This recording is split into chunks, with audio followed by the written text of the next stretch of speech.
Hello दोस्तों, क्या आपने भी पशुपति व्रत किए लेकिन मनोकामना पूर्ण नहीं हुआ? तो यह वीडियो आपके लिए।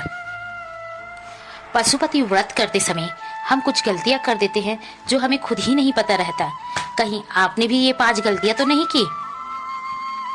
पहली गलती, आप जब हम शिव भगवान के लिए मीठे का भोग लगाते हैं तो क्या करते हैं, कोई सूजी का हलवा लगा देता है, कोई और कुछ, कोई सेवई लगा देता है। लेकिन भगवान शिव को चावल अति प्रिय है। आप जब भी भोग लगाओ या जब भी आप उसके लिए मीठे ले जाओ तो सिर्फ चावल का ही मीठा खीर बनाकर ले जाओ। यह खीर शिव भगवान को बहुत प्रिय है। तो आप जब भी मीठे का भोग लगाओ या मीठे का हलवा बनाओ तो खीर चावल का ही यूज करें।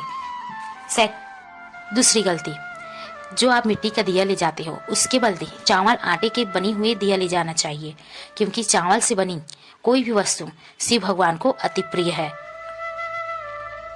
तीसरी गलती, जब महिलाएं बाल होती है, मासिक धर्म आती है, तो हम क्या करते हैं, वह सोमवार हम छोड़ देते, उपवास भी नहीं रहते, चावल ग्रहण कर लेते हैं।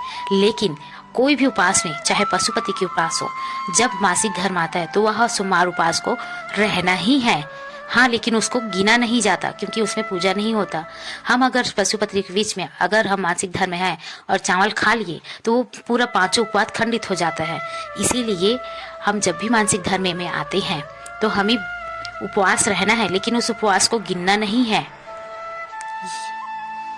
चौथी गलती यह है कि सोमवार के दिन कभी भी आप बेलपत्ता मत तोड़े, उसके पहले तोड़कर रखिए। रविवार के दिन उसमें भी आपको दोपहर में बेलपत्ता नहीं तोड़ना है। और आपको कभी भी काले कपड़े या काले रंग से बनी हुई कपड़े में कोई भी काले रंग के डिजाइन का नहीं पहनना है। आपको सफेद वस्त्र धारण करना है, या फिर आप सुहागिन तो हो ही तो लाल के साथ सफेद वस्त्र धारण कर लीजिए। 5वें सोमवार मतलब लास्ट सोमवार को आप 5 या 7 लड़कों को भोजन कराएं। यह नहीं कर सकते तो आप बैल नंदी महाराज की पूजा कर उसको पूरा भोग लगाए, भोजन कराए। यह थी आपकी 5 गलतियां। याद रखिए, अगर यह आप सही कर लेते हैं तो आपकी मनोकामना पूर्ण हो गई ही। और मन में श्रद्धा रखिए और पूरा विश्वास के साथ उपवास रहिए। हर सोमवार, हर उपवास में आपको सुबह से शाम तक शिव जी का श्री शिवाय नमस्तुभ्यम का जाप करें।